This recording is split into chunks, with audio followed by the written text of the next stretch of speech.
ସରଳ ପଥକୁ ହୁଡ଼ି ହତାଶା ପଥେ ଦୌଡ଼ି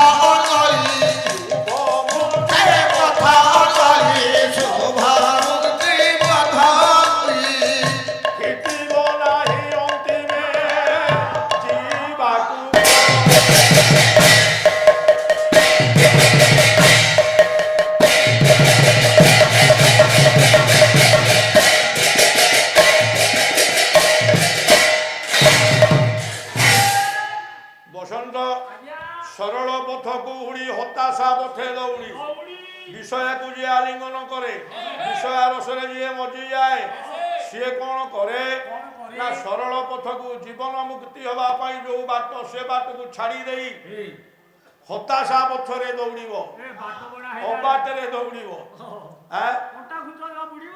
ଶୁଭ ମୁକ୍ତି ପଥର ଗଳି ଫିଟିବ ନାହିଁ ଅନ୍ତିମେ ଯିବାକୁ ଗଳି ଆଉ ବୈକୁଣ୍ଠକୁ ଜାଗା ନାହିଁ ଯାଇପାରିବ ନା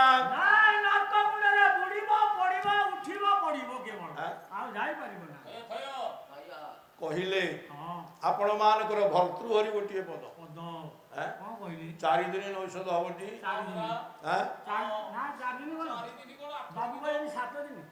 ପରେ ଭର୍ତ୍ତୃହରି କହିଲେ ଆବର୍ତ୍ତ ସଂଶୟ ନାମ ବିନ ଭୁବନ ପତ୍ତନ ସାହସାର ीणां सन्निधानं शतकपटमय क्षेत्रमप्यतयाना स्वर्गद्वार स्वरुद्ध नरकपुरी महादुःख संप्राप्ति हेतु ये स्त्री यंत्र केन सृष्ट्वा विश्वमृतमय प्राणी लोकस्य वासे सुंदर कथाटे भर्तृहरि कहले ए कथा तो आसु नहीं पाला स्टेज तो झिलिमिली पाला चली आम तो बहु पुराणा पाला छाड़िलाणु चिपुड़ा चिपुड़ी हो से को गलाणु बाबू मानकर टिके आग्रह है बोली बाबू मान को दर्शन करने बहु कष्ट मुझे बसंत भर्तृहरि कहले बोले आवर्त संशय मानम बिन भुवन पत्तनं साहसान विवाह कल विवाह कल आ गोटे स्त्री पाइल शुणु तारी प्रेम रे मजी गल आउ तुमको किसी दिसिलानी एपटे बाप माँ अच्छा दिसिलानी जी जन्मदाता जन्मदात्री केड़े कष्ट तुमको गर्भरे धरी जन्म करथिले आज तुम्हें विवाह पर स्त्री प्रेम रे पड़ी आ बाप मां को दिसिलानी बाप मां को पचारलो स्वामी बाप मां को भिन्न करे दियो तमर मोर ओडे चावल पकेगा फुलिए पातुआ किनिया दिजन जाक तते मिटी मिटी की चाहिबो मु तुमको मिटी मिटी की चाहिबी आमे हां हां की चाबी दबा ये राग अडुआ होछंती स्त्री बोलरे पड़ी बाप मां को पचारलो ताकर रेट नाही की डेट नाही सीडी तळे पकेई देली सीडी तळे पुओ आज्ञा मने रखे कोन आवर्त संशय आवर्त होइले भौरी भौरी ए जो भौरी भौरी भितर तुम्हें बुड़ी गल कौन हैला ना स्वर्गद्वार स्वरुद्ध स्वर्गद्वार को रास्ता खोली गला रे से संसार जंजाल रे स्त्री प्रेम रे रही स्वर्ग को जाई थांत दुर्लभ मनुष्य शरीर नरक निस्तारण द्वार यही शरीर रे तुम्हें उद्धार हो जावा कथा 84 लक्ष जोनि भ्रमण करी करी मनुष्य देह को धारण करिछ एटा शेष देह एही थरे तुम्हें प्रभु को चिंता करी उद्धार हो जावा कथा से कथा न करी स्त्री प्रेम रे बुड़ी गल आ स्वर्ग को जाई परिबनी स्वर्ग द्वार स्वरुद्ध नरकपुरी महा महानरक रे जाई करी पड़िबो যন্ত্রণা ভোগ করে। ভর্তৃহরি কহিলে কহিলে স্ত্রী যন্ত্রং কেন সৃষ্ট্বা বিষমমৃতময় প্রাণী লোকস্য পাশে। ଏମିତି ଗୋଟା ସ୍ତ୍ରୀ ଯନ୍ତ୍ର କିଏ ସୃଷ୍ଟି କଲା? ଯନ୍ତ୍ରରେ ବାପା। ପ୍ରାଣୀ ଲୋକସ୍ୟ ପାଶେ, ପ୍ରାଣୀମାନଙ୍କ ପାଖରେ, ଲୋକମାନଙ୍କ ପାଖରେ ଏମିତି ଗୋଟା ଯନ୍ତ୍ର ସୃଷ୍ଟି କଲା। ସେ ଆଜି ଜନ୍ମଦାତ୍ରୀ ଆଉ ଜନ୍ମଦାତାକୁ ବି ପଚାରିଲାନି। କେଡ଼େ ଭ୍ରମରେ ସେ ପଡ଼ିଲା। ବସନ୍ତ ବିଚାର କରି ସେ ସ୍ତ୍ରୀ ଯଦି ଅମୃତମୟା ହେଇଥାନ୍ତା ତାହେଲେ ତୁମେ ସ୍ୱର୍ଗକୁ ଯିବାର ସୁବିଧା ପାଇଥାନ୍ତ। ଦି ପ୍ରକାର ସ୍ତ୍ରୀ, ଶୈବାମୃତା, ରତାଲତା, ବିରକ୍ତା, ବିଷବଲ୍ଲରୀ। ଯୋଉ ସ୍ତ୍ରୀ ସ୍ୱାମୀ ଅନୁରାଗିଣୀ, ସ୍ୱାମୀଙ୍କ ସଙ୍ଗରେ ସଦା ସର୍ବଦା ଅଛି, ସ୍ୱାମୀକୁ ସଦାବେଳେ ସାହାଯ୍ୟ କରୁଛି, ମନ୍ତ୍ରୀ ଭଳିଆ ପୁଅରେ, ସେ ସ୍ତ୍ରୀ ଯଦି ପାଖରେ ଅଛି ତାହେଲେ ତୁମେ ସ୍ୱର୍ଗକୁ ଯିବା ପାଇଁ ସୁଗମ ପଥ ପାଇଯିବ। ସେ ସ୍ତ୍ରୀ କେବେ ତୁମକୁ ଅବାଟକୁ ନବ ନାହିଁ। ସେ ସ୍ତ୍ରୀ ହଉଛନ୍ତି ଧାର୍ମିକା, ପତିଭକ୍ତା, ସତୀ ସାଧ୍ୱୀ, ସଦାବେଳେ ସ୍ୱାମୀ ଅନୁରାଗିଣୀ। ବିରକ୍ତା ବିଷବଲ୍ଲରୀ, ସ୍ତ୍ରୀ ଯଦି ବିରକ୍ତା ହେଇଗଲା ନା ବିଷବଲ୍ଲରୀ, ବିଷ ବିଷ, ତା କଥା ବିଷ, ତୁମକୁ ଦେଖିଲେ ବିଷ, ତୁମକୁ ଚାହିଁଲେ ବିଷ, ତୁମ କଥା ଶୁଣିଲେ ବିଷ। ଅତି ପ୍ରଚଣ୍ଡା ବହୁ ଦୁଃଖ ଭାଗିନୀ, ବିବାଦଶୀଳା ପରଗେହ ଗାମିନୀ, ଭର୍ତ୍ତୃ ସ୍ୱୟଂ ନିନ୍ଦତି ଯାଚ ତସ୍କରୀ, ସୌଭାର୍ଯ୍ୟା ଦଶ ପୁତ୍ରୀ ପୁତ୍ର।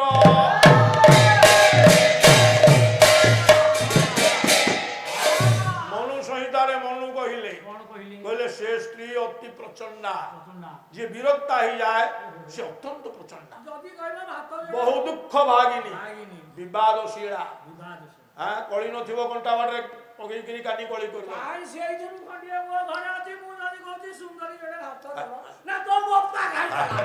ସେ ତ ସ୍ତ୍ରୀଟି ମୋ ସ୍ତ୍ରୀ ନୁହଁ, କଣ ଗାଁ ବାଲାଙ୍କର କୋଠ ସ୍ତ୍ରୀ ସିଏ ନା ତମ ସ୍ତ୍ରୀ?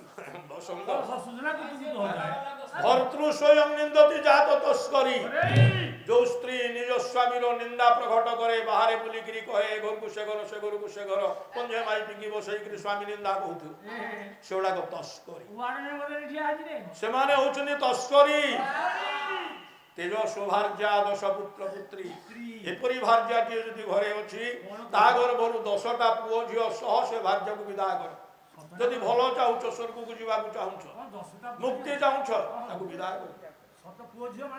ଅଯଥା ମାନସିକ ଚାପରେ ରହିବା ଅପେକ୍ଷା ପୌରୁଷକୁ ନଷ୍ଟ କରି ତା କାନି ପଣତ ତଳେ ନିଜକୁ ସମର୍ପଣ କରିବା ଅପେକ୍ଷା ତାକୁ ତ୍ୟାଗ କରିବା। ତେବେ ସେ ଯାହା ହଉ ମନକୁ ଆନନ୍ଦ ଦେବା ପାଇଁ, ମନରୁ ଭୁଲି ଯିବା ପାଇଁ ନା, ରାଜା ବିଷୟାସକ୍ତ ନୁହନ୍ତି, ନଳ ବିଷୟାସକ୍ତ ନୁହନ୍ତି। ଅବସ୍ଥା ଅବସ୍ଥା, ଜନ୍ମ ଗୋଟିଏ ଅବସ୍ଥା, ପୌଗଣ୍ଡ ଗୋଟିଏ ଅବସ୍ଥା, ଯୌବନ ଗୋଟିଏ ଅବସ୍ଥା, କିଶୋର ଗୋଟିଏ ଅବସ୍ଥା, ଜରା ଗୋଟିଏ ଅବସ୍ଥା, ମୃତ୍ୟୁ ଗୋଟିଏ ଅବସ୍ଥା। ଏ ଅବସ୍ଥା ମାନ ଦେଇକିରି ଆମକୁ ଶେଷ ପର୍ଯ୍ୟନ୍ତ ଯିବାକୁ ହବ, ମୃତ୍ୟୁ ପର୍ଯ୍ୟନ୍ତ ଆମକୁ ଯିବାକୁ ହବ। ଆମେ ଯୋଉ ଚାଲିଛେ ମୃତ୍ୟୁ ପର୍ଯ୍ୟନ୍ତ ଚାଲିଛେ, ଅଧାରେ କେହି ଅଟକି ପାରିବେନି। ସେଇଠି ଯାଇକିରି ପହଞ୍ଚିବେ, ସେଇଠି ଯାଇକି ଲୀନ ହେଇଯିବେ। ବସନ୍ତ ନାଇଁ, ମୁଁ ସେଥିପାଇଁ ଆସୁନି, ପାଲା ବନ୍ଦ କରିଥିଲି, ଖାଲି ଆସିବି ବୋଲି 2 ଦିନ ଯାଇଥିଲି ଗୋଟେ ଅନୁଷ୍ଠାନକୁ। ଆସିପାରିବି କି ନାହିଁ ଚିନ୍ତା କରି ଯାଇଥିଲି ଟେଷ୍ଟ କରିବାକୁ 2 ଦିନ ପାଇଁ, ହେଇପାରିଲାନି। ଯାହା ହଉ ଗାଡ଼ିରେ ଆସିବା ଦ୍ୱାରା ମୁଁ ଦିପଦ କହିବାର ସୁଯୋଗ ପାଉଛି। ଆଉ ବସ ଧରିକି 5ଟା ବସ ଏପଟ ସବୁ ରହିକି ଖରାରେ ଆସିଥିଲେ ପାଲା ତ ହେଇନଥାନ୍ତା, ମୁଁ ଗାଁକୁ ଫେରିଥାନ୍ତି। ମନେ ରଖେ ପୁଅ, ଆଜି ନଳ ସେପରି ନୁହନ୍ତି। ନଳ ହଉଛନ୍ତି ପୁଣ୍ୟ ଶ୍ଲୋକ, পুণ্য শ্লোক নল রাজা, পুণ্য শ্লোক যুধিষ্ঠির, পুণ্য শ্লোক জনার্দন, পুণ্য শ্লোকাচ বৈদেহী, পুণ্য শ্লোক নল, পুণ্য শ্লোক ସମସ୍ତେ ହେଇପାରିବେନି। ଆଉ ପୁଣ୍ୟ ଶ୍ଲୋକ କୋଉମାନେ ହୁଅନ୍ତି? ଯାହାର ମନ ସ୍ଥିର, ଯିଏ ଦେବଂଶୀ, ସଦା ସର୍ବଦା ଦେବତାଙ୍କର କଥାକୁ ଚିନ୍ତା କରେ, ମର୍ଯ୍ୟାଦାବନ୍ତ କଥାକୁ ଚିନ୍ତା କରେ, କାହାର ମର୍ଯ୍ୟାଦା ସୃଷ୍ଟିରେ ନଷ୍ଟ କରିବାକୁ ଦିଏ ନା ଏବଂ ସମସ୍ତଙ୍କ ଭିତରେ ସେଇ ପରମ ବ୍ରହ୍ମକୁ ଦର୍ଶନ କରେ, ସେଇମାନେ ପୁଣ୍ୟ ଶ୍ଲୋକ। ମାନେ ମୋରି ଭଳିଆ ଲୋକ, ମୋରି ଭଳିଆ ଲୋକ। ଆଉ ସିଆଡ଼ିକି ଯିବାନି, ସିଆଡ଼ିକି ଗଲେ ରାତି ପାଇ ସରିବନି। ନା ଥାଉ, ଆଗକୁ ଯାଉ। ତେବେ ଲକ୍ଷ୍ୟ ଦିଏ ଆଜ୍ଞା। ନଳରାଜା ହଉଛନ୍ତି ପୁଣ୍ୟ ଶ୍ଲୋକ। ପୁଣ୍ୟ ଶ୍ଲୋକ ସ୍ଥିର କଲେ ଆପଣ ଚଞ୍ଚଳ ମନକୁ, ଇନ୍ଦ୍ରିୟ ସଂଯମ କରିବାର ଦକ୍ଷତା ଥିଲା ନଳଙ୍କର। କହିଲେ ଆରେ ମତେ କଣ ବ୍ୟଥିତ କରୁଛି, ମତେ କଣ ବ୍ୟଥିତ କରୁଛି, ଇଏ ମନ କାହିଁ ଚଞ୍ଚଳ ହଉଛି? କାଲି କୁକୁଡ଼ା ଝୋଳ ଖାଇବାକୁ ଆଗରେ ଅଛନ୍ତି ମା ଭଗବତୀ, ଭଗବାନ ଶଙ୍କରଙ୍କୁ ସ୍ୱାମୀ କରି ପାଇବେ ବୋଲି ଚିନ୍ତା କରୁଛନ୍ତି, ସେବାରେ ଲାଗିଛନ୍ତି। ଶିବଙ୍କ ଚକ୍ଷୁ ଖୋଲୁନି, ଶିବଙ୍କ ଚକ୍ଷୁ ଖୋଲୁନି। ଯେତେବେଳେ ଜୟା ବିଜୟା ନେଇ ବସନ୍ତ ପୁଷ୍ପକୁ ଦେଇ ଦେଇଛନ୍ତି ଶିବଙ୍କ ପାଦରେ, ପାଦକୁ ଯେତେବେଳେ ବସନ୍ତ ସ୍ପର୍ଶ କରିଦେଲା ନା, ଶିବଙ୍କର ଦୁଇଟି ଚକ୍ଷୁ ଖୋଲିଗଲା, ମନରେ କାମ ଭାବ ସୃଷ୍ଟି ହେଲା। ବିଚାର କଲେ, କହିଲେ ଆରେ ମୋର ତପସ୍ୟା କୁଆଡେ ଗଲା, ଇଏ ଭାବ କଣ ସୃଷ୍ଟି ହଉଛି?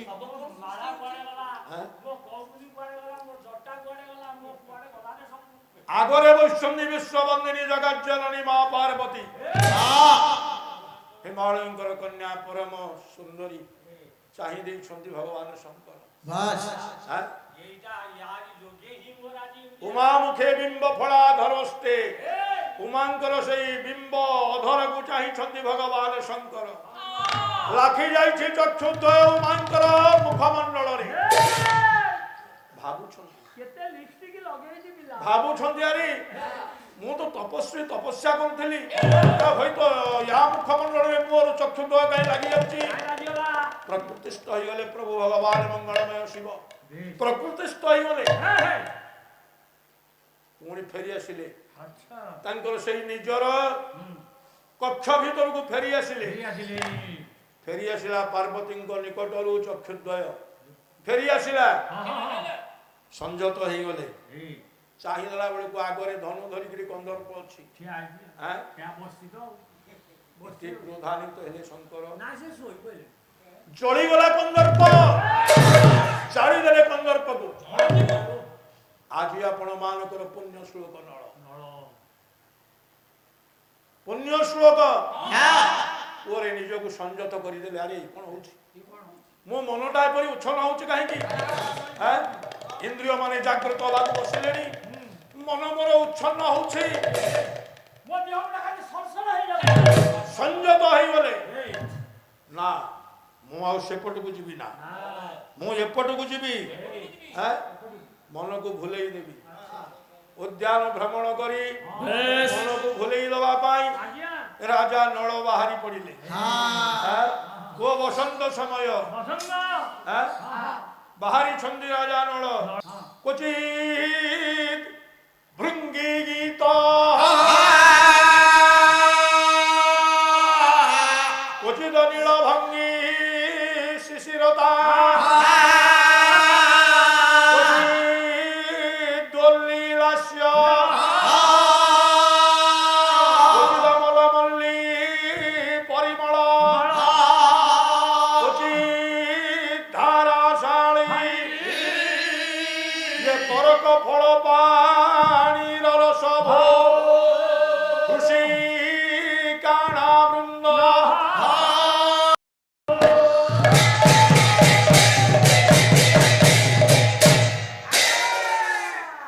ଚାଲିଛନ୍ତି ନଳ, ସଂଯମ ଭାବରେ ଚାଲିଛନ୍ତି, ମନକୁ ଟିକେ ଭୁଲେଇ ଦେବା ପାଇଁ ଯାଉଛନ୍ତି। ପ୍ରକୃତି ରାଣୀ ସଙ୍ଗରେ ମଜି ଯିବା ପାଇଁ, ହଜି ଯିବା ପାଇଁ ବିଚାର ତାଙ୍କର ଚାଲିଛି। ସୁନ୍ଦର ସୁନ୍ଦର ଦୃଶ୍ୟ ସେ ଦେଖି ଦେଖି ଯାଉଛନ୍ତି।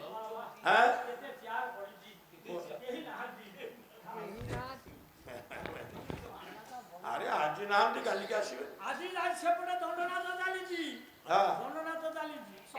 ওরে মনে রখে ଆଜ୍ଞା କ୍ୱଚିତ୍ ଭୃଙ୍ଗୀ ଗୀତମ୍ ଗୀତମ୍ କୋଉଠି ଭ୍ରମର ଗୁଣୁ ଗୁଣୁ ମଲ୍ଲି ଉପରେ ବସିକିରି ଗୁଣୁ ଗୁଣୁ ନାଦ କରି ମଲ୍ଲିକୁ ଚୁମ୍ବନ ଦଉଛି ତାର ମଧୁ ଚୁମ୍ବନ କରୁଛି କରୁଛି ଆଁ? କରୁଛି ରାଜା ଟିକେ ଚାହିଁଲେ ଦେଖିଲେ ଭ୍ରମରକୁ ବସିଛି ମଲ୍ଲି ଉପରେ ବଡ ଆନନ୍ଦିତ ହେଇଗଲେ ଶୁକ୍ଳ ମଲ୍ଲି ଉପରେ କଳା ଭ୍ରମରଟିଏ ବସିଛି ବାଃ ବାଃ ଆଁ? ବଢିଆ ଦେଖାଯାଉଛି ପୁଅ କେମିତି ଦିଶୁଛି କେମିତି ଦେଖାଯାଉଛି ଆଁ? ମଲ୍ଲି ଉପରେ ଭ୍ରମର ବସିଛି କେମିତି ଦିଶୁଛି ଚକୁଳି ପିଠା ପରେ ଗୁଡ଼ ମାଚାଟେ ଧୋଇଲେ ଯାଇ ଭଳି ମଲି ପରେ ଭବର ହୋଇଛି ସେଇ ଭଳି ହା? ଏମିତି ଦିଶୁଛି ନହେଲେ ଅରୁଆ ଅନ୍ନ ଉପରେ ଶାଗ ମେଞ୍ଚାଟେ ଥୁଆ ହେଇଛି ଆଁ? ଅରୁଆ ଅନ୍ନ ଉପରେ ଶାଗ ମେଞ୍ଚାଟେ ଏ ପୁଅ ସେମିତି ଦିଶୁଛି ନହେଲେ ଧଳା ପ୍ଲେଟରେ ପକୋଡା ଥୁଆ ହେଇଛି ବଢିଆ ଉତ୍କଳ ଘଣ୍ଟ ଯଦୁମଣି ହଁ ପ୍ରବନ୍ଧ ପୂର୍ଣ୍ଣଚନ୍ଦ୍ର କାବ୍ୟରେ ପଦୁଟିଏ କହିଲେ ଆଉ କଣ କହୁଛ ମଲ୍ଲି ଉପରେ ଭ୍ରମର ବସିଛି ସାଙ୍ଗ ଆଁ? ସଖୀ ମାନେ ପଚାରୁଛନ୍ତି ଆଚ୍ଛା କହିଲେ ସଖିଲ ବୋଲ ତୁ ତ ସାହିତ୍ୟିକ କାହିଁ କହୁଛ ଆଁ? ମୁଁ ପାଠ ପଢିକି ସେ ଭଲ କବି ଚିରି ଦେଇଛି ଭଲ ଲେଖକ ଆଏ ମଲ୍ଲି ଉପରେ ଯୋଉ ଭ୍ରମର ବସିଛି କେମିତି ଦୃଷ୍ଟି କହିଲୁ କହିବି ଟି ଆମେ ପରା କହିଲି ଆଁ? କହିଲି ପରା ଆଉ ଥରେ କହିବି ଅଳି ବିନୋଦ ନିଧାନ ପ୍ରସନ୍ନ ମଲ୍ଲି ପ୍ରସନ୍ନ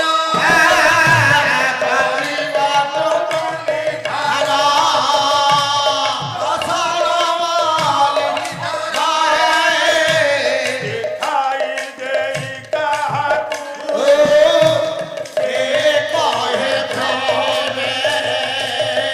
ଦେଖାଇ ଦେ କାହାକୁ ଜଣେ ଜଣକୁ ଦେଖାଇ ଦଉଛି ବସିଛି କଣ ଦିଶୁଛି କହିଲୁ ଆଚ୍ଛା କିପରି ହୁଏ ପ୍ରତୀତି ଶୁଣି ସେ ଭାଷେ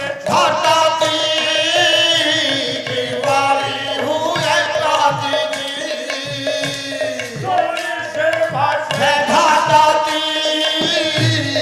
ବିପରୀତ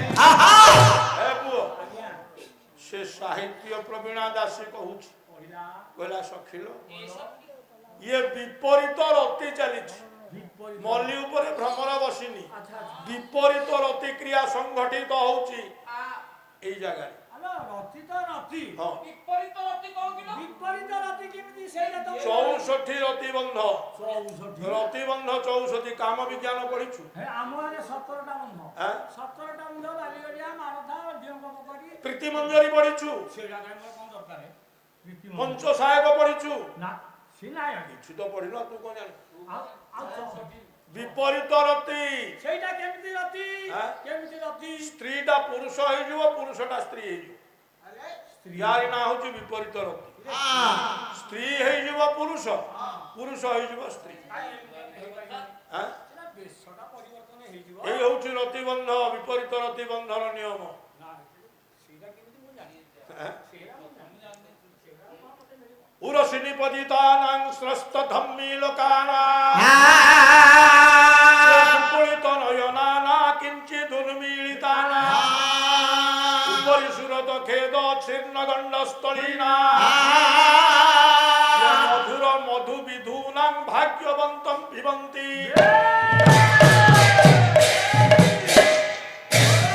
ଶୁଣୁ ପୁଅ ବିପରୀତ ରତିବନ୍ଧ ସେଇଟା କେମିତି ଉରସିନି ପଦିତାନାଂ ସ୍ରସ୍ତ ଧମ୍ମୀ ଲୋକାନାଂ ସେଇଟା ମୁଁ ବୁଝିପାରୁନି ତଳ ଭାଗରେ ରହିବ ପୁରୁଷ ତଳେ ଭାଗ ରହିବ ପୁରୁଷ ତଳ ଭାଗରେ ପୁରୁଷ ରହିବ ଆଚ୍ଛା ଆଚ୍ଛା ପୁରୁଷ ଉପରେ ସ୍ତ୍ରୀ ରହିବ ଗାଡ଼ି ବସିବ କଥା କହୁଛି ସ୍ତ୍ରୀ ରହିବ ପୁରୁଷ ଉପରି ଭାଗରେ ତାର କେଶଗୁଚ୍ଛ ଗୁଡାକ ମୁକୁଳିକିରି ମୁକୁଳିତ ନୟନାନାଂ କିଞ୍ଚିତ୍ ଉନ୍ମୀଳିତାନାଂ କେଶଗୁଚ୍ଛ ମୁକୁଳିକି ପୁରୁଷ ମୁଖରେ ପଡୁଥିବ ମୁହଁରେ ଏବଂ ସ୍ତ୍ରୀର ସେ ଚକ୍ଷୁ ଦୁଇଟି ହଁ ତିନି ଭାଗ ବନ୍ଦ ହୋଇ ଭାଗୁଟିଏ ଦିଶୁଥିବ ଅର୍ଦ୍ଧମୁଦ୍ରିତ ବସନ୍ତ ଆଜ୍ଞା ଶୁଣୁ ସରସରିଆ ଲାଗିବ ଉପରି ସୁରତ ଖେଦ ଶୀର୍ଣ୍ଣ ଗଣ୍ଡସ୍ଥଳୀନାଂ ସ୍ତ୍ରୀର ଗଣ୍ଡସ୍ଥଳରୁ ଆଜ୍ଞା ସ୍ୱେଦ ନିର୍ଗତ ହୋଇ ପୁରୁଷ ମୁଖାର ବିନ୍ଦରେ ପଡୁଥିବ ମାନେ ପାନ ପିକ ମୁଖରେ ପଡୁଥିବ ପାନ ପିକ ଝାଳ ଝାଳ ଝାଳ ମୁଖରେ ପଡୁଥିବ ପୁରୁଷର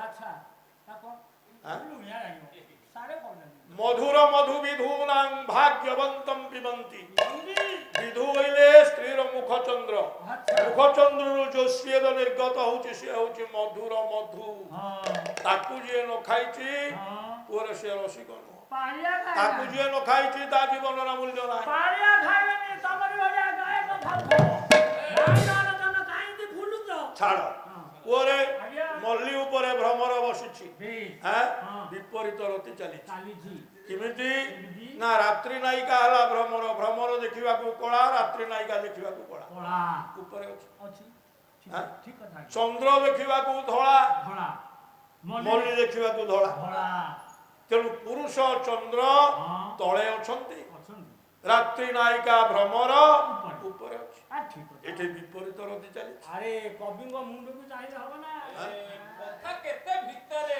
କ୍ୱଚିତ୍ ଭୃଙ୍ଗି ଗୀତଂ କ୍ୱଚିତ୍ ନୀଳ ଭଙ୍ଗି ଶିଶିରତା କୋଉଠି ଥଣ୍ଡା ଲାଗୁଛି ଜଙ୍ଗଲ ଭିତରେ ଜଙ୍ଗଲ ଭିତରେ ସବୁ ଜାଗାରେ ଥଣ୍ଡା ଲାଗିବନି ଯୋଉଠି ଥିବ ନଈ ଟିକେ ବହି ଯାଇଥିବ ଝରଣା ଟିକେ ଥିବ ସେଇ ଜାଗାଟା ଥଣ୍ଡା ଲାଗିବ ରାଜାଙ୍କୁ ସେ ଜାଗାଟା ଥଣ୍ଡା ଲାଗୁଛି ସେଠୁ ଟିକେ ପାରି ହେଇଗଲେ କ୍ୱଚିତ୍ ମଲମଲ୍ଲି ପରିମଳ ବଣମଲ୍ଲି ସବୁ ବୃକ୍ଷ ମାନଙ୍କରେ ଗୁଡେଇ ହେଇ ଫୁଲ ଫୁଟେଇକିରି ଉପରକୁ ଯାଉଛି ବସନ୍ତ ସମୟ ନା ମଲ୍ଲି ସମୟ ବଣମଲ୍ଲିର ସୁବାସରେ ସୁଗନ୍ଧିତ ହେଇଯାଉଛି ସେ ଅଞ୍ଚଳ ରାଜା ଟିକେ ଅପେକ୍ଷା କରୁଛନ୍ତି ଆଘ୍ରାଣ କରୁଛନ୍ତି କେଡ଼େ ସୁନ୍ଦର ବାସନା ହଉଛି ଦେଖୁଛନ୍ତି ସେ ବଡ ବଡ ବୃକ୍ଷକୁ ଗୁଡେଇ ଗୁଡେଇ ଗୁଡେଇ ଗୁଡେଇ ବଣମଲ୍ଲି କେମିତି ଉପରକୁ ଯାଇଛି ବିଚାର କରୁଛନ୍ତି ଇଏ ଲତା ଆଉ ବୃକ୍ଷ ୟାଙ୍କ ଭିତରେ ମଧ୍ୟ ପ୍ରେମ ସମ୍ପର୍କ ଅଛି ମଧୁରତା ଅଛି ସେ ଗୁଡେଇ ହେଇକି ତା ଦେହରେ ଯାଉଛି କିନ୍ତୁ ତାର ସେଥିପାଇଁ ଦୁଃଖ ନାହିଁ ବୃକ୍ଷର ଦୁଃଖ ନାହିଁ ରାଜା ସେ ଅପୂର୍ବ ସୌନ୍ଦର୍ଯ୍ୟକୁ ଦର୍ଶନ କରି ଆଉ ଟିକେ ଆଗେଇଲେ ଆଉ କଣ ଦେଖିଲେ କରକ ଫଳ ପାଣିର ରସ ବହୁ ଡାଳିମ୍ବ ଗୁଡାକ ସବୁ ଜଙ୍ଗଲରେ ଫଳିଛି ସେ ଡାଳିମ୍ବ କଣ ହେଇଛି ନା ପାଚି ଯିବା ପରେ ସେ ଆପେ ଆପେ ଫାଟି ଯାଇଛି ଫାଟି ଯାଇ ତାର ଯୋଉ ରସ ସେ ରସ ସବୁ ତଳକୁ ନିର୍ଗତ ହଉଛି ରାଜା ଟିକେ ତାକୁ ଚାହିଁଲେ ନା ପୁଣି କାମ ଭାବ ସୃଷ୍ଟି ହେଲା ସେ ଡାଳିମ୍ବକୁ ଦେଖିବାରେ କାମ ଭାବ ସୃଷ୍ଟି ହେଲା ରାଜା କଣ ଭାବିଲା କଣ କଲେ ये दमयती उच्च कुच्च हेब बोली मने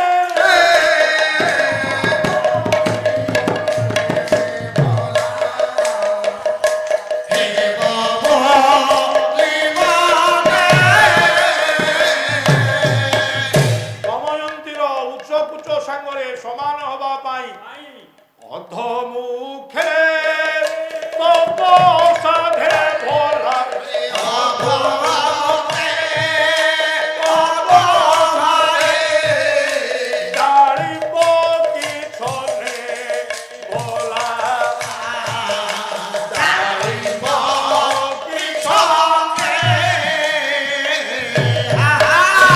ଭାବୁଛନ୍ତି ନଳ ରାଜା ପୁଣି ଥରେ ଫେରି ଆସିଲେ ସେଇ ଦିଗକୁ ସେ ଡାଳିମ୍ବକୁ ଦେଖିକିରି କହିଲେ ଦମୟନ୍ତୀ କୁଚ ସାଙ୍ଗରେ ଇଏ ସମାନ ହବା ପାଇଁ ବୋଧେ ତଳକୁ ମୁଣ୍ଡ କରି ଉପରକୁ ପାଦ କରି ତପସ୍ୟା କରୁଛି ସମାନ ତ ହେଲାନି ତା ବକ୍ଷ ଫାଟିଗଲା ତପସ୍ୟା କରି କରି ବକ୍ଷ ଫାଟିଗଲା ଡାଳିମ୍ବ ସେ ଉଚ୍ଚ କୁଚ ସାଙ୍ଗରେ ସମାନ ହେଲାନି ଏ ଦୃଶ୍ୟ ରାଜା ତ ପଣ୍ଡିତ ରାଜା ତ ସାହିତ୍ୟିକ ଆରେ ଅଷ୍ଟରତ୍ନ ତାଙ୍କ ନବରତ୍ନ ଥିଲେ ତାଙ୍କ ସଭାରେ ଅଭାବ କଣ ଥିଲା ସାହିତ୍ୟ ଚର୍ଚ୍ଚା ହୁଏ ବିଦ୍ୟାଧରର ସନାଗରେ ନୃତ୍ୟ କହରେ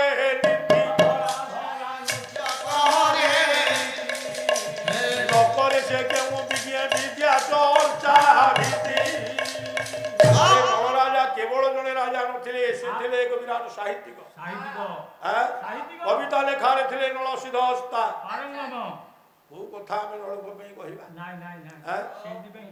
ଦାନି କଳ୍ପତରୁ अरे नये सुर गुरु काव्ये कवि तेजसी प्रौढे ग्रीष्म रवीर धने धनपति सत्ये दयायां शिवी गांधीर्ये सरितापति निरुपमे शौर्ये सुभद्रापति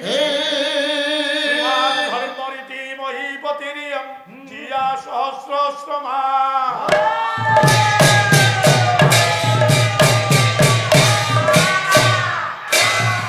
दाने कल्पतरु नल थिले दान दबारे कल्पतरु सदृश कल्पतरु मूलरे जे जहा मागिब कल्पतरु ता मनोवांछा पूर्ण करिब कल्पवटर धर्म देवराज इंद्रंकर अगणारे थिला कल्पवट ता मूलरे बसी कहले मते तू गौतम करि दे इंद्र होई गेले गौतम अहल्याଙ୍କୁ हरण करिवा पाई गले पुरी रे जो अछि जिंदी से बांछा बट पुरी रे जोटा अछि बांछा बट कल्पतरु इंद्रकर अछि इंद्रଙ୍କ अगणारे अछि कल्पवट आम गाम रे जोटा अछि बांछा बटरे एबे जहा कामना करिव आरो जन्म रे पूर्ण हबो कल्पवट मूले जेते बेले जहा कामना करिव संगे संगे पूर्ण हबो सेई सब गोटे लगे आम गाम रे हां पुओ दान दबारे कल्प वृक्ष हां नये सुर गुरु न्याय छिन्नैबारे से बृहस्पतिଙ୍କ ठारो थिले न्यायविद हां काव्य कवि तेजसी कविता काव्य आलोचना समय पंडित माने तांको कथा को अमृत तुल्य ग्रहण करंती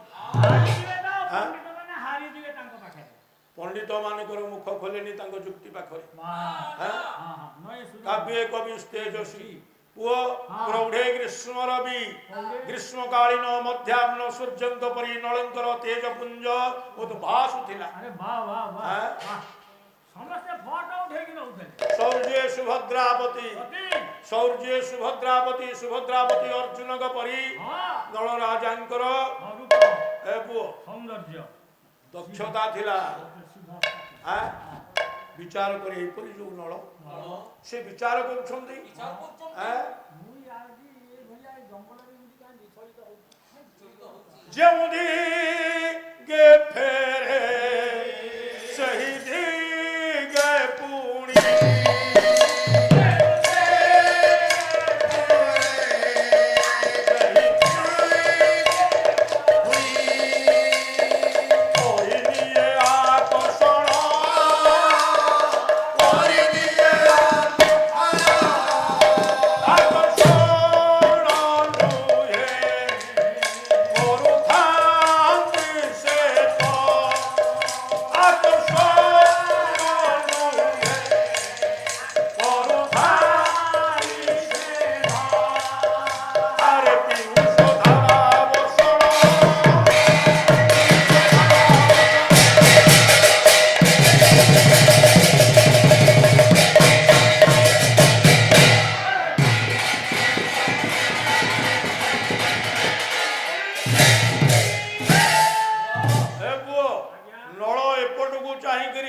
किसी समय चिंता करी एपट को फेरी आसछंती एपट दृश्य को चाहुछंती से मध्य आकर्षण करी नै जाउछ नळ से कोन देखिले सेपटे आकर्षण हे गेले कोन देखिले श्रीहर्ष देखिले कोन देखिले श्रीहर्ष कहले गलत पराग भ्रमभंगी विपत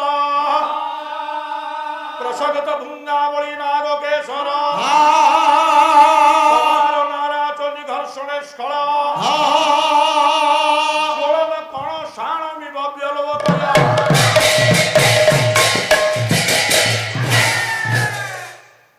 श्रीहर्ष नैष धरे गोटे पद लिखिले कौन कहले कहले नागेश्वर फूल उपरे भ्रमर माने बसिछंती श्रीहर्ष उत्प्रेक्षा अलंकार रे कहउछंती कहले ये भ्रमर नुह कि नागेश्वर फूल नुह समार नारा चोनि घर्षणे स्खळ मार बोले कंदर्प तार स्वर को शाण दबा पाई ये होची गोटे शाण पथर चक्की शाण पथर चक्की प्रति फूल उपरे बसिछंती भ्रमर ऊपर अंशटी कला देखा जाउछि एवं गोलाकार भाव रे से गछटी रहिछि भाबुछंती ये शाण पथर चक्की कंदर्पता स्वर घसीबा पाई ये शाण पथर चक्कीटा को रखि शाण पथर चक्की रे स्वर घसीले अग्नि स्फुलिंग जात हुए स्फुलिंग पड़े अग्निकणा तेणु ये अग्निकणा किए ना गलत पराग ପରାଗ এই যে পরাগ বড়ুছি সে ফুলরু না সে পরাগ হেলে অগ্নিকণা কন্দর্প ସରକୁ ଘଷୁଛି ପୁଅ ଦେଖି ଦେଖି ଦେଖି ଦେଖି ରାଜା ଚାଲିଛନ୍ତି ମାଧବୀ ନିଆଳି ଶିରିଷ ଅଶୋକ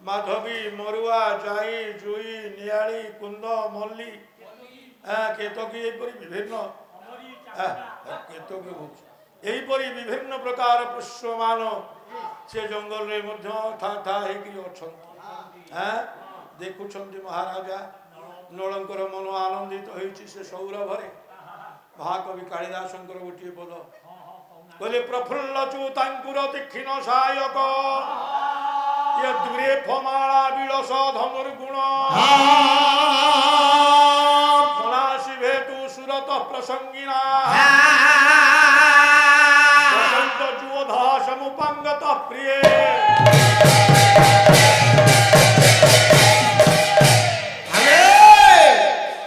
मने रखे पुओ कालिदास कहिले ऋतु संहार काव्य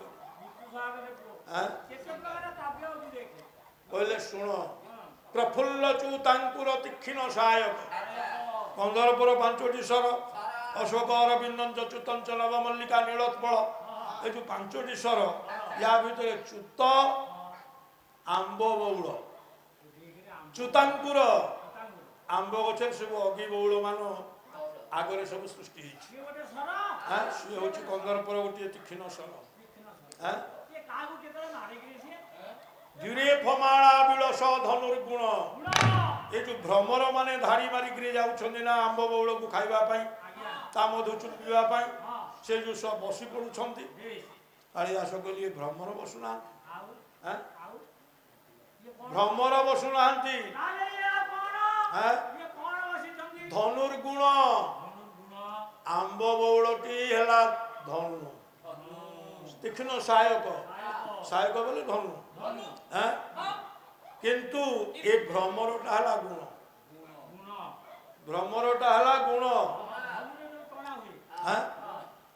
तेणु च्युतांकुर सायक गुण रे देई ये मारुछि कंदर्प काहाकू ना मनांसी भेतु सुरत प्रसंगिनाथ रति प्रसंगिनाथ अरे स्त्री प्रेम रे कंदर्प भाव रे जी आप्यायित हो जाए से मानू मारुछि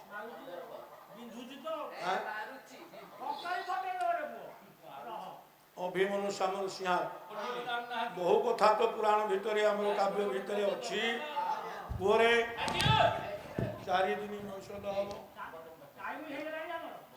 4 दिन नौषध हम नौषध कौन सर 4 दिन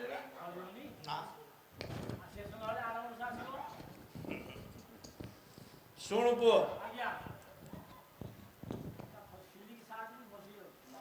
दीन कृष्णदासंकर पदुटे कुसुम समय होइला उदय हे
ଭବସ୍ୟ ଏ ଭ୍ରମର ମାନଙ୍କୁ ଗୁଣ ବୋଲି କହିଲେ ଋତୁ ସଂହାର କାବ୍ୟରେ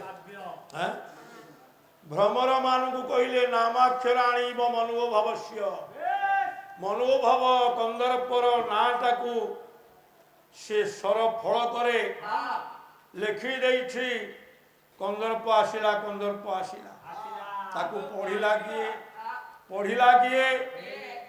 ନା କାମଦେବ ଦୂତ ହୋଇ ମହାମତ ପଞ୍ଚମ ସ୍ୱରରେ କହିଲା କନ୍ଦର୍ପ ଗର୍ପ ହେଲାଣି ଅତିଶୟ କାମଦେବ ଦୂତ ହଉଛନ୍ତି କୋଇଲି ପଢିଲା କହିଲା କନ୍ଦର୍ପ ଆସିଲା କୋଇଲି ଆମ୍ବ ଗଛର ଡାଳେ ଡାଳେ ବସିକିରି କୁହୁ କୁହୁ ନାଦରେ କହୁଛି କନ୍ଦର୍ପ ଆସିଲା ରମ୍ଭାସୁକ ସମ୍ବାଦ ମାର୍ଗେ ମାର୍ଗେ ଯାୟତେ ଚ୍ୟୁତ ଖଣ୍ଡେ ଓ ରମ୍ଭା ବେଶ୍ୟା ଆସୁଛନ୍ତି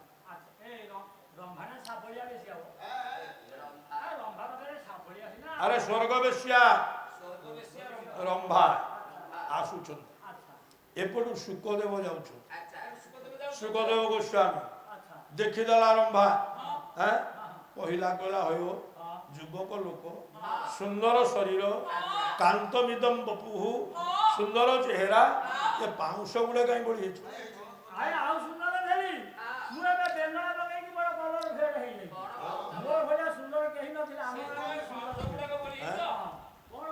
ଏ ପାଉଁଶ ବଳିରେ କଣ ଭାବିଛ ମୁକ୍ତି ହେଇଯିବ ବୋଲି ମାର୍ଗେ ମାର୍ଗେ ନୂତନ ଚ୍ୟୁତ ଖଣ୍ଡେ ଶେଷ ହେଲା ଖଣ୍ଡେରେ ଖଣ୍ଡେ ଖଣ୍ଡେ କୋକିଳା ଲାମ୍ବିରାବ ଶେଷ ହେଲା ରାବରେ ରାବେ ରାବେ ମାନିନୀ ମାନ ଭଙ୍ଗେ ଶେଷ ହେଲା ଭଙ୍ଗେ ଭଙ୍ଗେ ମନବଥ ପଞ୍ଚବାଣ ମାର୍ଗେ ମାର୍ଗେ ନୂତନ ଚ୍ୟୁତ ଖଣ୍ଡେ ବାଟରେ ଆମ୍ବ ଗଛର ଡାଳେ ଡାଳେ କୋଇଲି ବସିଥିବ ମାନବତୀ ସ୍ତ୍ରୀ ଦୂରେଇକିରି ମାନ କରିକିରି ବସିଥିବ ଯେତେବେଳେ କୋଇଲି ଡାକ ଶୁଭିଯିବ କୋଇଲି ସ୍ୱର ଶୁଣିଦବ ମନରେ ଏପରି କନ୍ଦର୍ପ ଭାବ ଜାଗ୍ରତ ହବ ତା ମାନକୁ ଭାଙ୍ଗି ଦେଇ ପୁରୁଷ ନିକଟକୁ ଆସି ନିଜ ବାହୁଲତାରେ ପୁରୁଷଙ୍କର ଗ୍ରୀବାକୁ ଆଲିଙ୍ଗନ କରିବ ତେବେ ବିଚାର କରେ ମୁକ୍ତି ସେଇଠି ସୁଖ ସେଇଠି ମୁକ୍ତି ସୁଖ କହିଲେ ରମ୍ଭା ସେଠି କଣ ମୁକ୍ତି ଅଛି ମୁକ୍ତି କହୁଛି ଶୁଣୁ ସ୍ଥାନେ ସ୍ଥାନେ ଦୃଶ୍ୟତେ ରତ୍ନବେଦୀ ବିଦ୍ୟାଂ ବିଦ୍ୟାଂ ସୀତା ଗନ୍ଧର୍ବ ଗୋଷ୍ଠୀ ଗୋଷ୍ଠ୍ୟାଂ ଗୋଷ୍ଠ୍ୟାଂ କିନ୍ନର ଦ୍ୱନ୍ଦ ଗୀତେ ଗୀତେ ଗୀତେ ଗୀୟତେ ରାମଚନ୍ଦ୍ର স্থানে স্থানে দৃশ্যতে রত্নবেদী সত্যনারায়ণ বসিছন্তি রত্ন সিংহাসন উপরে তুমি মানে সবু নারায়ণଙ୍କର কীর্তি গান କରୁଛ ନାରାୟଣଙ୍କର କଥାକୁ ଶୁଣିବା ପାଇଁ ବାବୁ ମାନେ ଚତୁଃପାର୍ଶ୍ୱରେ ବ୍ୟସ୍ତ ହୋଇ ଅଛନ୍ତି ରମ୍ଭା স্থানে স্থানে দৃশ্যতে রত্নবেদী বিদ্যাং বিদ্যাং সিদ্ধ গন্ধর্ব গোষ্ঠী মানে চতুর্পার্শ্বরে অଛନ୍ତି গন্ধর্ব নৃত্য গায়নে ଯିଏ ନାଚନ୍ତି ଯିଏ ଗାଆନ୍ତି ଗୀତ ଗାଆନ୍ତି ସେ ସବୁ ଗନ୍ଧର୍ବ କଳା ତେଣୁ ଗନ୍ଧର୍ବ ମାନେ ସବୁ ନାରାୟଣଙ୍କ ନାମରେ ଗୀତ ଗାଉଥିବେ ସ୍ତୁତି କରୁଥିବେ କୀର୍ତ୍ତନ କରୁଥିବେ ତାକୁ ଶୁଣୁଥିବ କିଏ ନା ସାଧୁ ମାନେ ଚତୁଃପାର୍ଶ୍ୱରେ ବସିକରି ସେ ନାମକୁ ଶ୍ରବଣ କରି ମୁକ୍ତି ମାର୍ଗକୁ ଯାଆନ୍ତି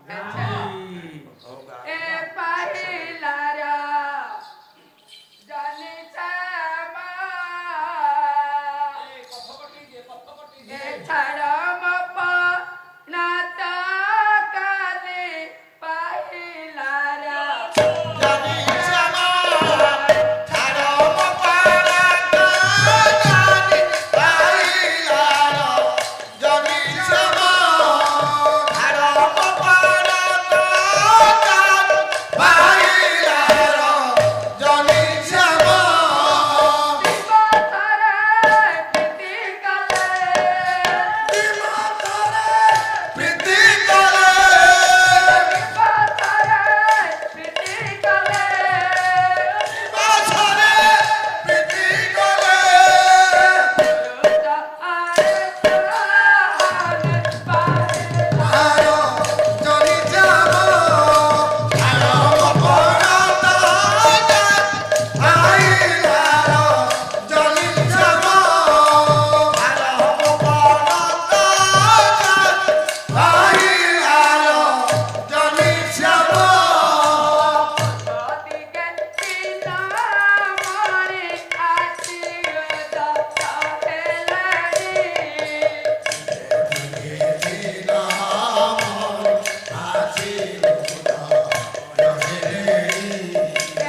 হইলা অতিশয় কুসুম বিশিখ করিবাকু লাখ কামে কামে নি কলে ভয় ଯୋଉମାନେ କାମୁକ ପୁରୁଷ ସେମାନେ ବସନ୍ତ ସମୟରେ କାମ ଭାବ ଉଦ୍ଦୀପନା ହବାରେ ସେମାନଙ୍କ ପାଖରେ ସ୍ତ୍ରୀ ନଥିବାରୁ ସେମାନେ ମଧ୍ୟ ଭୟ କଲେ ବସନ୍ତ ଋତୁକୁ ଭୟ କଲେ ଯୋଉମାନେ କାମୁକି ସ୍ୱାମୀ ନଥିବାରୁ ସେମାନେ ମଧ୍ୟ ଭୟ କଲେ କନ୍ଦର୍ପ କାମୁକ କାମୁକି ମାନଙ୍କୁ ଶରବିଦ୍ଧ କରିବା ପାଇଁ ସର୍ବପ୍ରଥମେ ବସନ୍ତକୁ ପଠେଇଛି বসন্ত আসিছে সৃষ্টি কি ও লেখিলে ভাগবতরে ভাগবত দশম স্কন্ধরে ভগবান ব্যাস কলে মত দ্বিজগণ ঘৃষ্ট মত ভ্রমর বিভ্রমা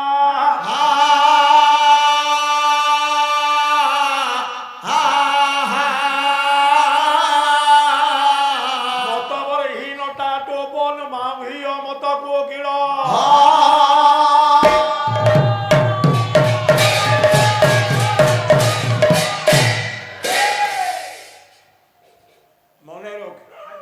বসন্ত যেতবে আসিলা সবু উল্লসিত হয়ে উঠিলে পত্র ঝড়া দিয়ে বৃক্ষ মানে কলিয়া পত্র সবু বৃক্ষরে দেখাগলা পল্লবিত হয়ে গলা বৃক্ষ পল্লবিত হয়ে গলে লতা বনিতা মানে মহাকবি প্রমাণ দৌঁছন্তি পুଅ ନୈଶ ଧରି ଯାଉଛନ୍ତି ନଳ ସୁନ୍ଦର ଦୃଶ୍ୟମାନ ଦେଖି ଦେଖି ଚାଲିଛି ସେଇ କଥା ନୈଷଧରୁ ଗୋଟା ପଦ ଶୁଣ কলে লতা বলাস্য কলা গুরুস্তরু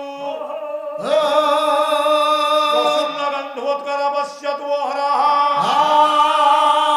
অসেবতাং মধুগন্ধবারিণী প্রণীত লীলা প্রবলম্বনা নীল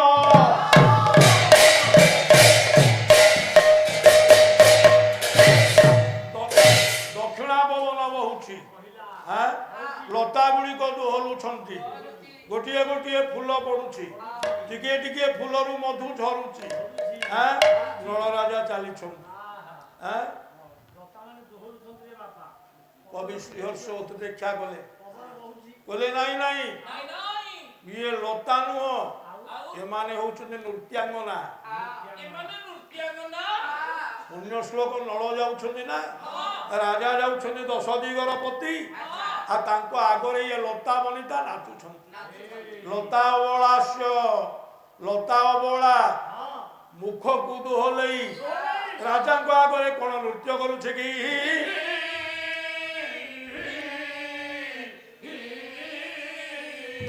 প্রসন্ন গন্ধোৎকর পশ্যতু হরঃ তার যে গন্ধ তার যে সুগন্ধ তার যে মকরন্দ তাকে রাজাଙ୍କ আগে পকাউଛନ୍ତି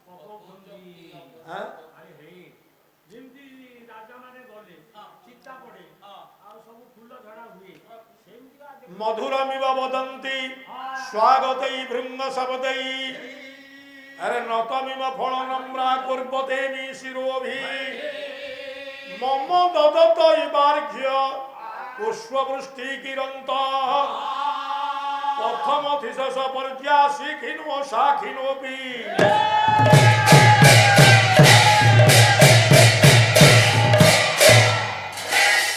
রাজা গলা বেড়ে পুଅ মঙ্গল সঙ্গীত গাইবা হইথায় ভাট মানে সঙ্গীত গান্তি এটি মধুর ভাবরে সুন্দর মধুর স্বরে ভ্রমর মানে গীত গাউছন রাজাঙ্ক আগরে রাজাঙ্কর আগরে গীত গাই গাই ভ্রমর মানে যাউছন ফল ভরা গছ গুড়িক ফলরে এতে ভারী হয়ে যাইছি সেমানে তলে লাগি যাইছন রাজাঙ্গ প্রতি অর্ঘ্য দান আপ ক্ষীর কুশাগ্রে চ দধি সর্পি চ তণ্ডুল জব সিদ্ধার্থকস্যৈব অষ্টাঙ্গ অর্ঘ্য প্রকৃতিতা দেবতা মানুকু রাজা মানুকু অর্ঘ্য দান করা যায় কোন অর্ঘ্য না আপ আপ বইলে জল ক্ষীর କୁଶାଗ୍ର ତିନି ଜବ ଚାରି ସିଦ୍ଧାର୍ଥକ ପାଞ୍ଚ ଆପକ୍ଷୀର କୁଶାଗ୍ରେ ଚୋଦଧି ସର୍ପି ଚୋଦଧି ଦଧି ଶୁକ୍ଳ ସୋରିଷ ଶୁକ୍ଳ ସୋରିଷ ତଣ୍ଡୁଳ ଶୁକ୍ଳ ସୋରିଷ ଗୁଣା ହୁଏ ହଁ ତଣ୍ଡୁଳ ତଣ୍ଡୁଳ କୁଣ୍ଡା ସିଦ୍ଧାର୍ଥକ ହଁ ଏସବୁ 8ଟି ହେଉଛି ଅର୍ଘ୍ୟ ରାଜା ଗଲାବେଳେ ଏ ଅର୍ଘ୍ୟ ବନ୍ଦାପନା ହୁଏ ଆଇ ରାଜା ଏଠି ଅର୍ଘ୍ୟ କିଏ? ହାଁ? ଏଠେଇ ଏଠେଇ ପୁଷ୍ପପତନସ୍ୟ ଛଳେନ ଅର୍ଘ୍ୟଂ ଦଦାତି ଫୁଲ ପକେଇବା ଛଳରେ ନଳରାଜାଙ୍କୁ ଏ ଲତା ମାନେ ଅର୍ଘ୍ୟ ଦାନ କରୁଛନ୍ତି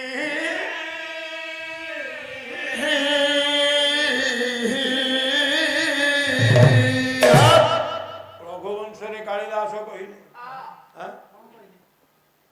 ରଘୁବଂଶରେ କାଳିଦାସ କହିଲେ ଖାଲି ସେତିକି ନୁହଁ ସିଏ ଗୋଟିଏ ପ୍ରକାର କହିଲେ କହିଲେ ଇଏ ଅର୍ଘ୍ୟ ସାଙ୍ଗରେ ଲତା ମାନେ ରାଜାଙ୍କୁ ବନ୍ଦାପନା କରୁଛନ୍ତି ବନ୍ଦାପନା କରୁଛନ୍ତି ରେ ହାଁ? ବନ୍ଦାପନା କରୁଛନ୍ତି ବନ୍ଦାପନା କରୁଛନ୍ତି କିପରି କିପରି?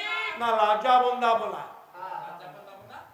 ରାଜା ବନ୍ଦାପନା ହେଲେ କୁଣ୍ଡ ଲାଜା ବୋଇଲେ ଲିଆ ଯୋଉ ଲିଆକୁ ଲାଜା ବୋଲି କୁହାଯାଏ ସେ ଲାଜା ବନ୍ଦାପନା କରୁଛନ୍ତି ତମର୍ଚ୍ଚମାରାଦ ଅଭିବର୍ତ୍ତମାନ ଅବାକିରନ୍ୱା ଲଲତା ପ୍ରସୂନେଇ ରାଚାର ଲାଜେଇ ରିବ ପୌର କନ୍ୟା ବୋଲେ ଲତା ଗୁଡାକ ସବୁ ପୁରର କନ୍ୟାମାନେ ଗାଁ ଭିତରେ ରାଜା ଯାଉଛନ୍ତି କନ୍ୟାମାନେ ସବୁ ପକଉଛନ୍ତି ହୁଳହୁଳି ଦଉଛନ୍ତି ଦୁବ ପକଉଛନ୍ତି ଅରୁଆ ଚାଉଳ ଅକ୍ଷତ ପକଉଛନ୍ତି ସୁମଧୁର ସୁବାସିତ ଜଳ ପକଉଛନ୍ତି ଲିଆଟା ଲାଜା ବନ୍ଦାପନା ଫୁଲ ପଡୁଛି ଗୋଟିଏ ଗୋଟିଏ ଗୋଟିଏ ଗୋଟିଏ ଆଗରେ ଇଏ ଲାଜା ବନ୍ଦାପନା ହଉଛି ବୋଲି କହିଲେ ରଘୁବଂଶରେ କାଳିଦାସ ଆମ ବାପା ଗଲାରେ ମୁଣ୍ଡିଆ ବୁଝିଲି ବୁଝିଲି ବନ୍ଦାପନା ତେବେ ଏହିପରି ଭାବରେ ରାଜା ନଳଙ୍କୁ ବନଭୂମି ଅଭ୍ୟର୍ଥନା ଦେଇ ଦେଇ ଦେଇ ଦେଇ ଦେଇ ଦେଇ ଆଗକୁ ନଉଛି ରାଜା ଦେଖି ଦେଖି ଦେଖି ଦେଖି ଚାଲିଛନ୍ତି ସୌନ୍ଦର୍ଯ୍ୟ କଣ ଦେଖିଲେ ଆଉ ଗୋଟେ ବୋଧ ଶ୍ରୀହର୍ଷଙ୍କର ଶୁଣ ନୈଷଧ ଲେଖନ୍ତୁ କୁହ ଆପଣ ଶିଖିଛନ୍ତି ଗାଇବେ ସେଥିରେ କଣ ଅଛି ଯେ ଶିଖିଛନ୍ତି ତ ଗାଇଦେବେ ସବୁ ଯାହା ଯାହା ଶିଖିଛନ୍ତି ଗାଇବେ ହାଁ? 4 ଦିନ ହଉଛି ଯାଅ 4 ଦିନରେ କଣ ଔଷଧ ସରିବ ତେବେ ହଉ ଯାହା ହଉ ଆଜ୍ଞା ଦିଟା ପରେ ବାଜିଲା ଆଉ କଣ ଡେରି ହଉଛି ଦିଟା ବାଜିଗଲା ଆଉ ଗୋଟେ ବୋଧ କହିଦେଇକି ଯିବା ତାପରେ କାଲିଠୁ ଆସିକି ଆରମ୍ଭ କରିବା ଆଜି ଆରମ୍ଭ କରିବା ଏଇଠି ଖାଉ ସେ ଜଙ୍ଗଲରେ ତ ଥିବେ 4 ଦିନ ଯାକ କଣ ରହ। ହଁ ଲେଖିଲେ ଶ୍ରୀହର୍ଷ ନୈଷଧରେ ହାଁ? ସବୁ ନଈ ସେ ଲେଖା କହିଲେ ମରୁତୁଳତ ପଲ୍ଲବ କଣ୍ଟକೈ କ୍ଷତ ସମୁଚରତ ଚନ୍ଦନ ସାର ସୌରଭ ସଭାର ନାରୀ କୁଚ ସଞ୍ଚିତ ଉପମ ତଦର୍ଶ ମାଳୁର ଫଳಂ ପ୍ରଚେଳିମ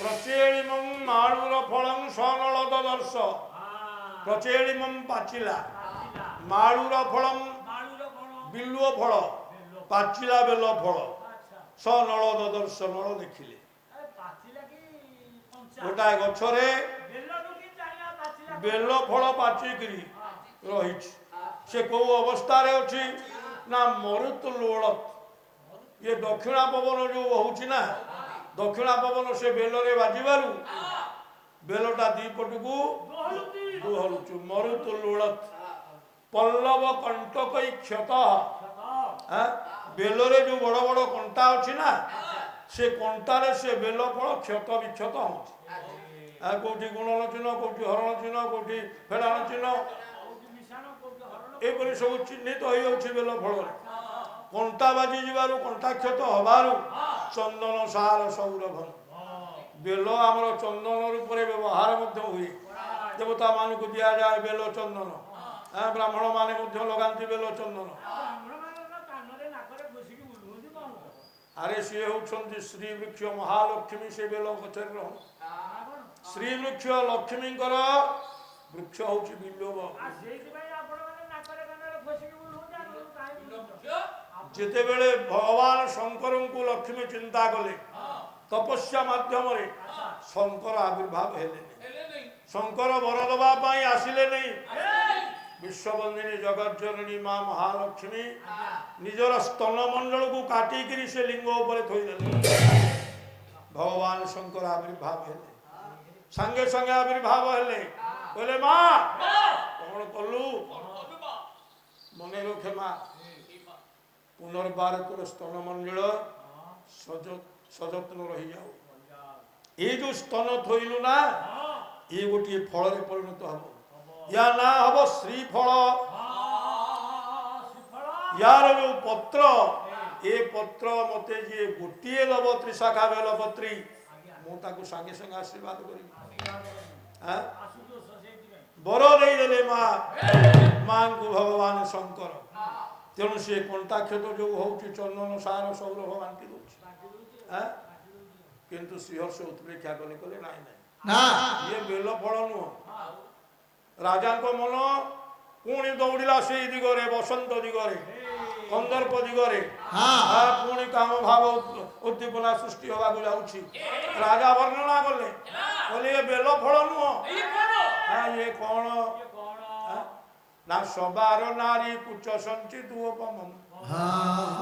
ଇଏ 12 ନାରୀର କୁଚ,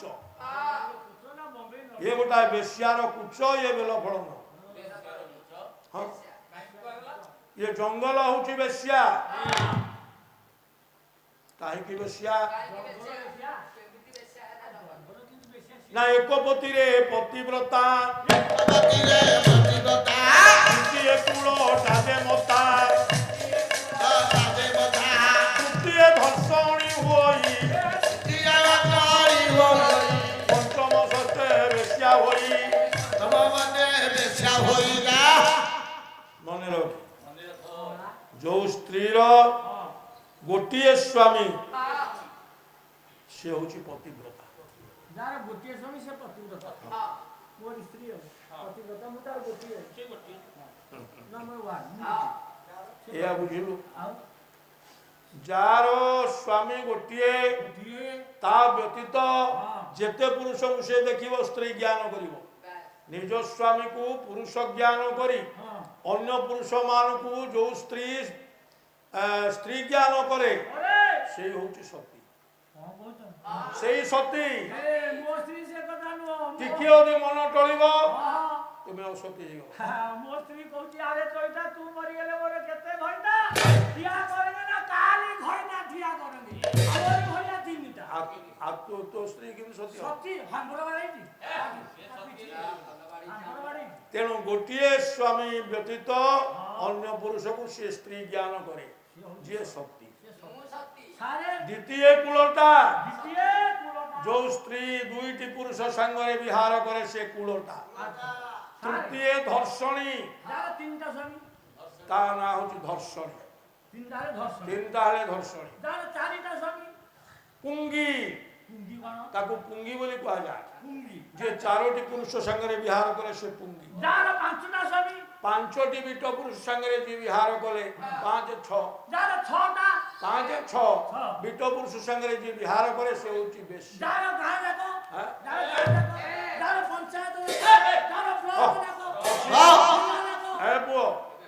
पंचम षष्ठे बेश्या हुए 7 8 पुंगी बोलाए बहुमधिक स्वामी कले महावेश्या बोलाए भोले 5टी 6टी बिट पुरुष संगे जो स्त्री विहार करे से होची बेश्या। ये जंगल रूपिणी स्त्री 6टी बिट पुरुष संगे विहार करुछि। ग्रीष्म वर्षा शरत हेमंत शीत वसंत ये 6टी बिट पुरुष जंगल नहीं प्रवाहित होछि। वृक्ष मानकर परिवर्तन होछि, जीव जगतर परिवर्तन। तेणु 6टी बिट पुरुष संगे विहार करिवार श्रीहर्ष कहिले कहले सबार नारी कुच संचित उपमा। ये 12 नारी रो कुच ये बेल फल हवेले धीमंत मंडली मोर धन मारी रे दिवे दरबार धन मारी रे आगे विषय कथा धन मारी रे हरिबा तार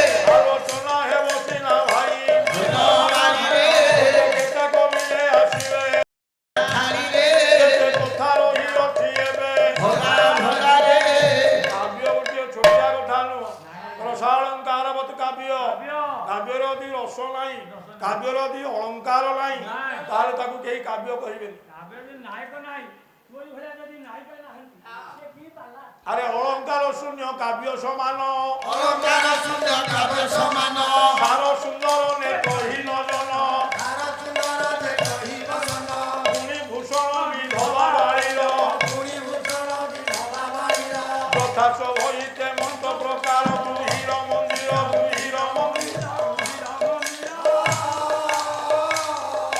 କୁମରହୀନ ହେଲେ ଅସୁନ୍ଦର ଗୃହୀର ମନ୍ଦିର ଗୃହୀର ମନ୍ଦିର ଦେଖୁଅ, ଅଳଙ୍କାରହୀନ କାବ୍ୟ ସମାନ। ସମାନ ଅଳଙ୍କାର ଯଦି କାବ୍ୟରେ ନାହିଁ ନାଇଁ ତାହେଲେ ସେ କାବ୍ୟର ମୂଲ୍ୟ କିଛି ମୂଲ୍ୟ ନାହିଁ।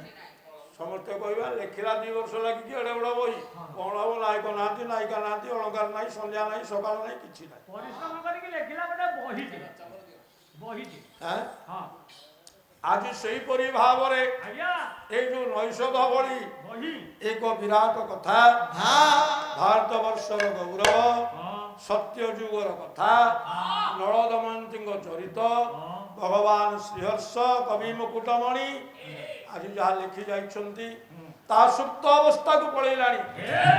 କିନ୍ତୁ ଏ ଗହନ୍ତିଆ ଭାଇମାନେ ହଁ ପୁଣି ତାକୁ ଉତ୍ଥାନମୁଖୀ କରିବାକୁ ଚେଷ୍ଟା କରି ସମଗ୍ର ଓଡ଼ିଶାର ପାଲା ରାଜ୍ୟରେ ଏକ ପରିବର୍ତ୍ତନ ଆଣିବା ପାଇଁ ଏଇ ଯୋଉ ପ୍ରୟାସ କରିଛନ୍ତି ଏହା ହେଉଛି ସ୍ୱାଗତ ଯୋଗ୍ୟ। ହଁ ତାକୁ ଆମେ ସମସ୍ତ ଗାୟକ ମାନେ ସ୍ୱାଗତ କରିବା ଆବଶ୍ୟକ। ଆବଶ୍ୟକ ଯାହା ସୁପ୍ତ ହେଇ କୁଆଡ଼େ ବିଲୁପ୍ତ ହେଲାଣି ହେଲା ତାକୁ ଆମେ ଉଠେଇକିରି ଆଗକୁ ଆଣିବା। ଆଜି ସବୁ ଆଗକୁ ଆସୁଛି।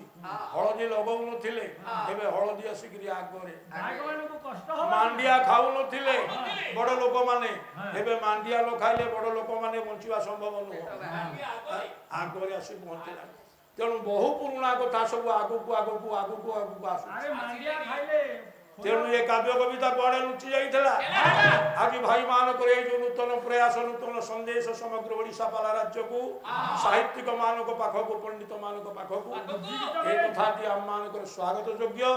ଆମେ ପୁଣି ଥରେ ସେଇ ପଛରୁ ଆସିବା ସେଇ ଷଡ଼ କାବ୍ୟକୁ ଆଲୋଚନା କରିବା ଯାହା ଆମର ପୂର୍ବ ପରମ୍ପରା ପୂର୍ବପୁରୁଷ ମାନେ ପୂର୍ବସୂରୀ ମାନେ କରିଛନ୍ତି ତାକୁ ଆମେ ପୁଣି ଥରେ ଉତ୍ଥାନମୁଖୀ କରିବା ଏ ପ୍ରୟାସ।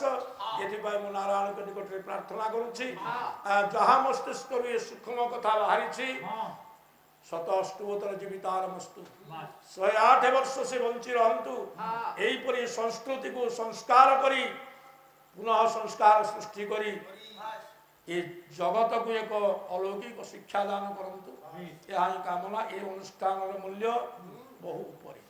ବିଦ୍ୟାବାନ ଦୀର୍ଘ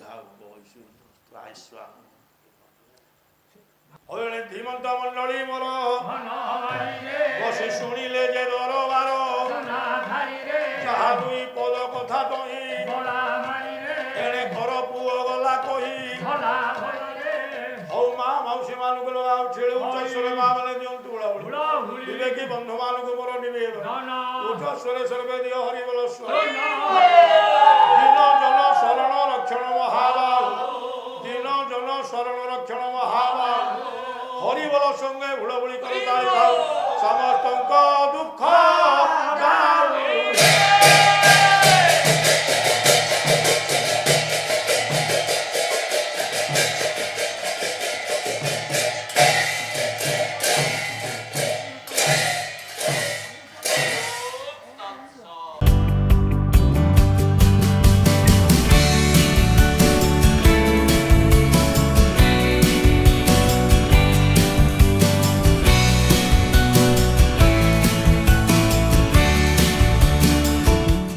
ଅଧିକରୁ ଅଧିକ ପାଲା ଦେଖିବା ପାଇଁ ଆମ ଚ୍ୟାନେଲ ସବସ୍କ୍ରାଇବ କରନ୍ତୁ।